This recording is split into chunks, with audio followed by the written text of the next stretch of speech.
খেলাধুলাকে পেশা হিসেবে প্রতিষ্ঠা করতে চাই। তরুণ সমাজ, যুব সমাজ যেভাবে মাদকের দিকে আসক্ত হয়ে গেছে, সেই যুব সমাজকে মাঠে আকৃষ্ট করে আমরা খেলাধুলার মাধ্যমে আমরা মাদকমুক্ত সমাজ গড়তে পারবো। এইভাবে আমরা সারা বাংলাদেশে প্রত্যেকটি এলাকায়, প্রত্যেকটি প্রত্যন্ত অঞ্চলে আপনারা জানেন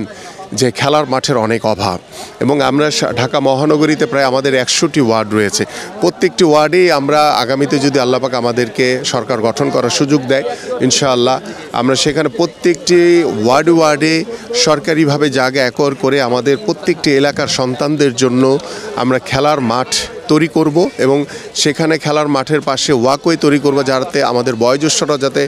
হেঁটে তাদের শারীরিক যে সুস্থতা দরকার সেটা যাতে নিশ্চিত করতে পারে। এভাবে আমরা সারা বাংলাদেশের প্রত্যেকটি গ্রামীণ জনপদে, প্রত্যেকটি উপজেলায় আমরা খেলার মাঠ তৈরি করে আমরা যাতে এলাকার প্রত্যেকটি সাধারণ মানুষ, বয়োবৃদ্ধ সবাই যাতে খেলাটাকে এনজয় করতে পারে, এবং খেলার মাধ্যমে যাতে আমরা একটি নতুন ধারার রাজনৈতিক গুণগত পরিবর্তন আনতে পারি, এবং নতুনভাবে আমরা যাতে সুস্থ জাতি হিসেবে গড়ে তুলতে পারি, এবং মাদকমুক্ত সমাজ গড়ার জন্য আমি বিশ্বাস করি খেলাধুলার কোনো বিকল্প নাই।